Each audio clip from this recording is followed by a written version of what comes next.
So is having Ryan as a partner in this picture make it easier? Or are you so used to each other at this point? That... It's really nice to work with. I mean, whether it's a director that you've worked with more than once or an actor you've worked with more than once, but especially in a story like this with Ryan, it's just to have that instant comfort and not think about,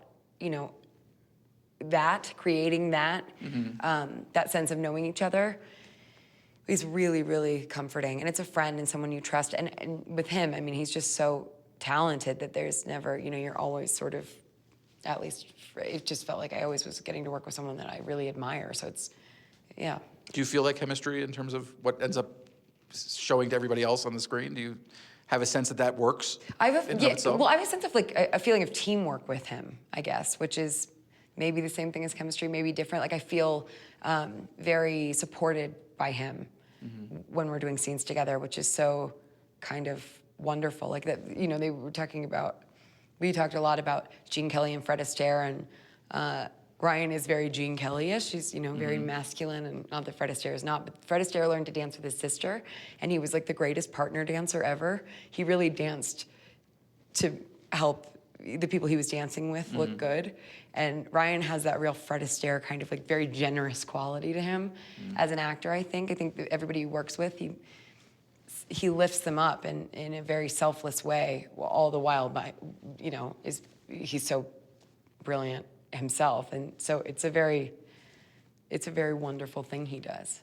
So easier to dance with him or with your trainers? And It's different to dance. I mean, it was fun because we were learning to ballroom dance at the same time, and we would, in our dance rooms, they wouldn't let us ballroom dance together at first. He was learning to lead one of our helpers, our incredible choreographers, Jillian, and I was learning to dance with either someone from Dancing with the Stars or with our other guy, Mike, and we were like dancing down the kind of, we were moving down the dance floor together at the same time in tandem, but not dancing with each other until they finally told us we could dance together, and then it was just like hilarity ensued because, I think I stepped on his foot immediately, and we're kind of like spinning too fast, and then they put us back with our partners again, and then we got to try again. Draw. Yeah, exactly. So it was a pretty hilarious comedy of errors for a So you'll while. be doing Dancing with the Stars soon, I guess.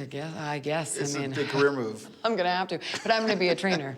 I'm gonna be. You're gonna be the trainer? One of the You're pros. that good now? One of the pros, yeah. Totally. You got it all together? That would be a disaster. Well, interestingly, though, it doesn't seem like he is leading in some moments, but it doesn't feel like the choreography is male-female, traditional lead kind of dancing. There's that moment in the kind of dream ballet in the end where we're on that whole backdrop of stars, which was more traditional. But yeah, it has that kind of, our duet in Griffith Park is very, I think was very inspired by those Fred and Ginger numbers, and Isn't It a Lovely Day to Get Caught in the Rain, and yeah. Do you find LA romantic? I do now. I mean, seeing More it through since you made the Damien's, movie? yeah, I really do, because being on these locations, and then David and Sandy Wasco, the production designers are they made these locations look fake, even though they were real. I mean, they were just these like hyper real, beautiful versions of these really iconic places in Los Angeles. So it was, now I see Griffith Park and the observatory. It was always beautiful, but now it's like, and you can float off into the stars in the planetarium. Has not everyone done this? Yeah, so it has made it kind of, I noticed the architecture and the feeling of the city more. So is that delightful or painful, floating amongst the stars? Well, one in harness, it gets a bit painful, but it is also delightful because you do feel a little bit like Kathy Rigby and Peter Pan. Do you miss being in a harness? Well, it was one of those, and I felt like I had a leg up on people because I had spent 2 movies in harnesses. So I was like, "Oh, Ryan, you've never worn a harness. Watch this." And I was doing my little backflip numbers. I didn't fully backflip, but they let me lean way back, which was nice. Yeah, so I do like being in a harness. Have you had You do feel free.